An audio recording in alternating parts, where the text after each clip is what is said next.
Presidente, senhoras e senhores senadoras, senadores, ouvintes da Rádio Senado, telespectadores da TV Senado, amigos e amigas da imprensa. Senhor presidente, fiz questão de vir hoje à tribuna, numa sexta-feira, num dia tranquilo, para fazer um pouco do balanço do que ocorreu esta semana, as medidas tomadas pelo Congresso Nacional, pelo Senado da República, tomadas pelo próprio governo, e fazer uma reflexão muito na direção que Vossa Excelência já estava fazendo aqui, senador Cristóvão, que é exatamente o momento que o país vive, os esforços ou os encaminhamentos que estão se dando, mas a necessidade de se construir algo muito maior. Eu acabei de dar uma entrevista agora e estava fazendo uma análise da dificuldade que o país vive. E essa dificuldade, hoje a presidenta Dilma anunciou o contingenciamento do orçamento, 69 bilhões de reais. Eu, nos últimos meses, eu sempre cravei que o contingenciamento seria em torno de 70 bilhões. Na verdade, economicamente, matematicamente, eu acertei na previsão. A presidenta fez hoje esse movimento e fez um movimento importante também, que foi o aumento da taxação do lucro líquido dos bancos. Só que eu queria começar a reflexão dizendo que o esforço que o país tem que fazer, e aí não é só o governo, nem a presidenta Dilma, o Brasil hoje está numa encruzilhada e numa dificuldade grande. Nós temos um desafio imenso pela frente. A economia, ela dá sinais preocupantes. A dificuldade dos governos, e aí não é só o governo federal da presidenta Dilma, são os governos estaduais, são os governos municipais. Os governos vivem um momento de extrema dificuldade e a sociedade clama por melhores condições de atendimento, de serviço público, de saúde, de educação. Os desafios estão aí. O desafio da segurança pública está postado, o desafio da saúde pública está postado e o desafio da educação continua tão presente e ainda mais gritante do que nunca. Então, como resolver esse nó? Esse é um nó complexo. Primeiro, dizer que o governo tomou algumas medidas, nós vamos votar na próxima semana aqui o ajuste fiscal. Infelizmente é um remédio amargo, mas eu quero aqui fazer uma crítica e ao mesmo tempo fazer algumas observações sobre esse processo de condução. O governo está tomando medidas agora que devia ter tomado no final do ano passado.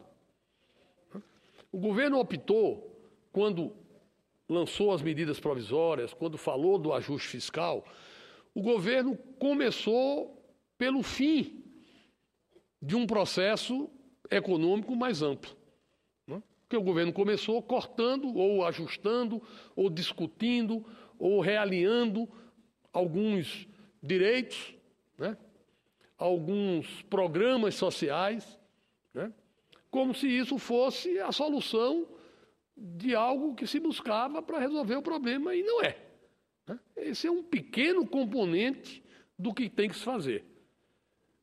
Se tivessem me ouvido e se minha voz, de certa forma, tivesse um pouco de ressonância, eu teria defendido que em dezembro, novembro, dezembro, com a vinda do ministro Levi, o primeiro movimento que o governo tivesse feito seria exatamente um movimento em cima da mudança da perspectiva econômica do Brasil.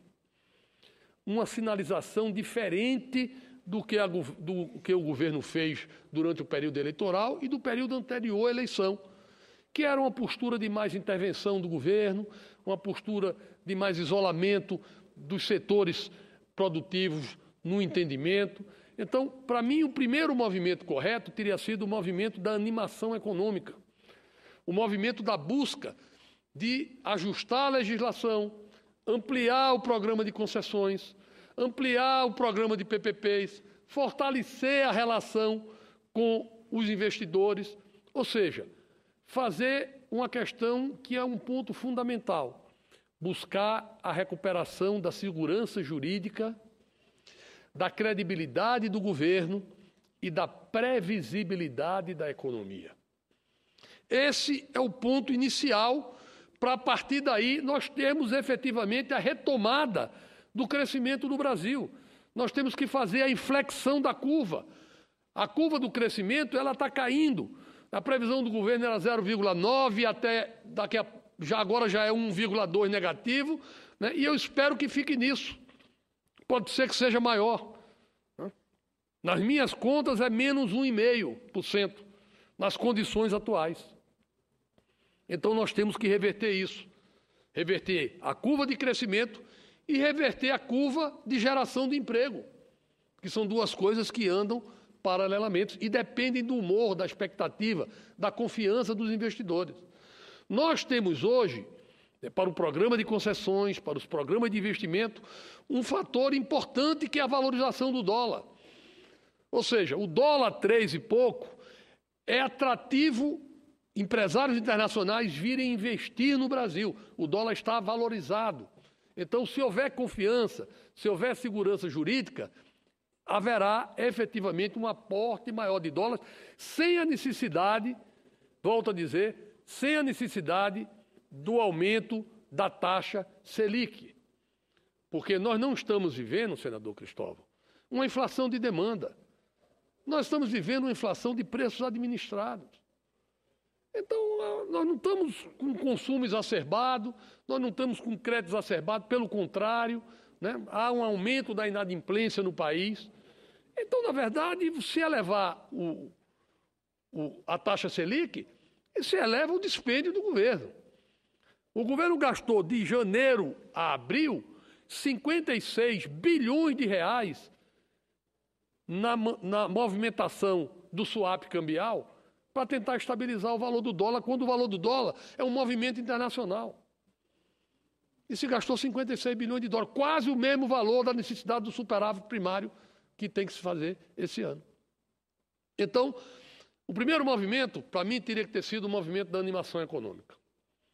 O segundo movimento teria que ter sido o movimento interno do governo de cortar custos, de dar o exemplo, de reduzir ministérios, de reduzir o valor de contratos de custeio.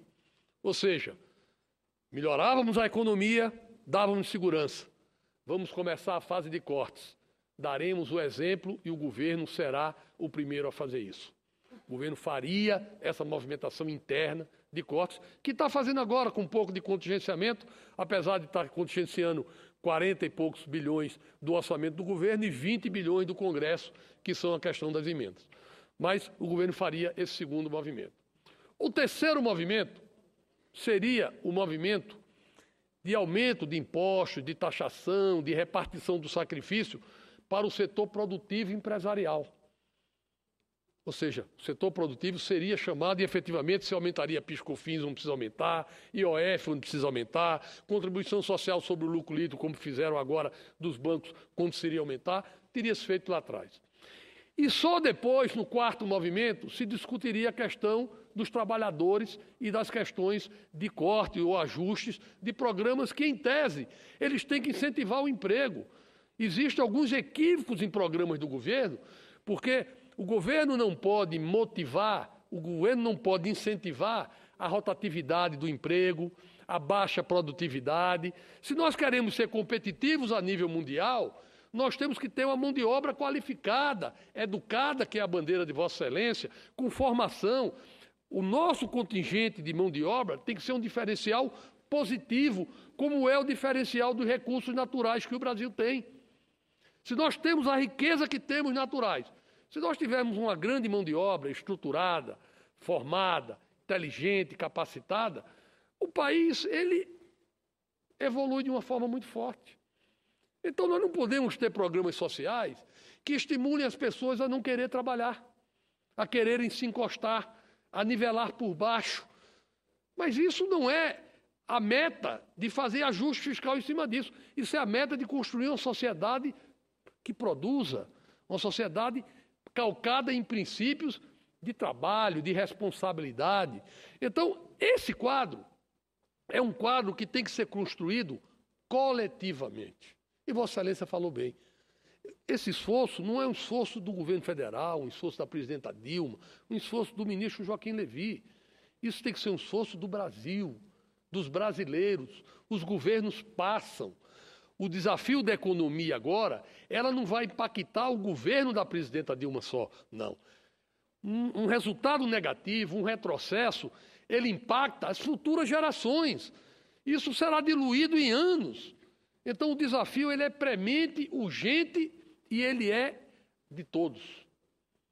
Então, eu queria fazer esse registro na minha primeira abordagem, de que quero louvar o esforço do presidente Renan Calheiros, do presidente Eduardo Cunha, que chamaram aqui os governadores para nós discutirmos a questão do Pacto Federativo, que medidas podemos aprofundar no sentido dos estados também darem a sua contribuição, porque não é só o governo federal que passa necessidade, não. O aperto de caixa, o aperto de dificuldade operacional, o déficit operacional, ele não é só federal, ele é estadual e ele é municipal. Na próxima semana nós teremos aqui a marcha dos prefeitos, a postura dos prefeitos, o posicionamento dos prefeitos, não tenho dúvida, será igual ao dos governadores essa semana, pedindo medidas, pedindo recursos, pedindo saídas, pedindo caminhos, registrando a cobrança que recebem da sociedade, e aí o cidadão bate na porta do prefeito, não é nem na porta do governador, nem do presidente da República, é na porta do prefeito que as cobranças começam. Então, o presidente Renan Calheiros e o presidente Eduardo Cunha ontem tiveram uma reunião, da qual eu participei, definimos um grupo de trabalho que vai esboçar, preparar algumas propostas acerca dessa questão do Pacto Federativo, das questões de retomada, né, do ambiente econômico. Né? Temos também se estruturando a comissão mista que vai fazer a questão da regulamentação das emendas constitucionais. E temos, senador Cristóvão, também decidido ontem pelos dois presidentes das casas, uma comissão extremamente importante, né? Uma proposta que vai criar a lei de responsabilidade das estatais. A lei de responsabilidade fiscal completou 15 anos. Mas ela, na verdade, ela aborda, ela cerca, ela determina procedimentos para os executivos, o legislativo e até o judiciário, padrões, mas há, de certa forma, uma ausência de encaminhamento, de controles em cima das empresas estatais. E o que nós vimos aí, com a questão da Petrobras, é que as empresas estatais não podem ficar soltas do rigor, do acompanhamento do poder público e do Congresso Nacional. Porque a nossa missão é acompanhar, legislar, mas também fiscalizar o executivo, fiscalizar o governo, no caso nosso, o governo federal. E o governo federal é formado de administração direta, indiretas e empresas estatais. Então, está sendo formada uma comissão que vai propor uma lei de responsabilidade de empresas estatais, criando critérios de acompanhamento, posicionamentos, uma série de procedimentos para que efetivamente o Congresso possa fazer o seu papel também no que diz respeito às empresas estatais. Então, foi uma semana extremamente positiva. Eu faço esse registro aqui e aplaudo a iniciativa dos dois presidentes. Tenho defendido que o Senado, que o Congresso seja proeminentemente o indutor dessas mudanças que o governo quer, porque o Executivo é parte e nós somos representantes da população. Essas mudanças têm que ser feitas aqui dentro, pela lei, pela emenda constitucional. Quer dizer, esse é o nosso papel. Nós recebemos, inclusive, a representatividade, nós aqui do Senado, de representarmos a federação. E nunca essa federação esteve tão baixa, tão desestruturada, tão sem papel, tão sem importância dos seus entes federados quanto hoje. Nós temos que retomar isso. Né? Quer dizer, o funcionamento, o fortalecimento do papel dos estados e a condição de contribuir e interferir nos rumos do Brasil dos estados, ela é fundamental porque nós somos uma república federativa. e essa federação efetivamente tem que ser para valer. Então, eu fico feliz das mudanças que nós fizemos e das propostas que nós estamos tocando. Vossa Excelência tem um papel muito importante como formulador econômico, como formulador da área da educação, como um ministro e senador e ex-governador com uma visão social muito grande, senador Cristóvão. Vossa Excelência, sem dúvida nenhuma, tem que ter um papel proeminente nessa discussão toda. Nós temos que juntar os melhores, independente de questões partidárias. Não estamos discutindo aqui impeachment, não estamos discutindo aqui eleição, não estamos discutindo terceiro turno, não. Nós temos que preparar o Brasil para ele ser viável como democracia para as futuras eleições, para que não surjam, no lugar do discurso democrático, o discurso autoritário, irresponsável, né, e maniqueísta, de tentar dizer que outros modelos são melhores do que a democracia. Não são. Já foi provado como é importante a democracia no Brasil. Agora, quem faz a democracia no Brasil tem a responsabilidade de conduzir bem o Brasil para reforçar, inclusive, os princípios democráticos, para afastar de vez dessa sombra de tentativa de se fazer controle social da mídia ou qualquer tipo de controle que não seja a manifestação livre de cada um. Eu aprovei aqui, alguns dias atrás, um voto de censura contra a Venezuela, exatamente por estar utilizando a força do governo contra opositores, contra a democracia. E eu que ajudei a aprovar a Venezuela no Mercosul. Mas quando eu ajudei a aprovar a Venezuela no Mercosul, eu fiz questão de dizer que o protocolo de Ushuaia, que a cláusula democrática do Mercosul era importante para os opositores da Venezuela, porque se viriam, de certa forma, de respaldo e de defesa na cobrança dos outros países do Mercosul, no cumprimento da democracia nos países membros. Então, é assim que a gente tem que construir. Então, fica aqui esse meu registro. Eu gostaria de fazer 2 registros rápidos. O primeiro, parabenizar a desembargadora Elaine Bianchi, que foi escolhida desembargadora do Tribunal de Justiça do Estado de Roraima, uma jovem juíza, competente, e vai com a sua sensibilidade, com o seu compromisso com Roraima, não tenho dúvida de desempenhar um grande papel como nova desembargadora do tribunal. Dizer que a medida provisória 660 se encerra o cadastramento, o requerimento das pessoas que querem se enquadrar, e foi uma vitória importante que nós lutamos aqui no Congresso e junto ao Executivo para sancionar a medida provisória. Segunda-feira se encerram os pedidos, é importante que ninguém perca o prazo, e já existem hoje mais de 8.000 inscritos que entregaram documentos para serem analisados. É claro que só vai poder ser enquadrado quem tiver a sua documentação, mas foi aberto essa possibilidade e eu fico feliz de ter contribuído com essa questão. E, por fim, registrar que, junto com a solução que foi vetado na medida provisória 660, nós estamos lutando pelo enquadramento, pela melhoria salarial dos policiais e bombeiros dos ex-territórios de Roraima e também pelos servidores da SUFRAMA. Os servidores da SUFRAMA hoje estão em greve. É muito importante que se resolva a questão salarial dos servidores da SUFRAMA.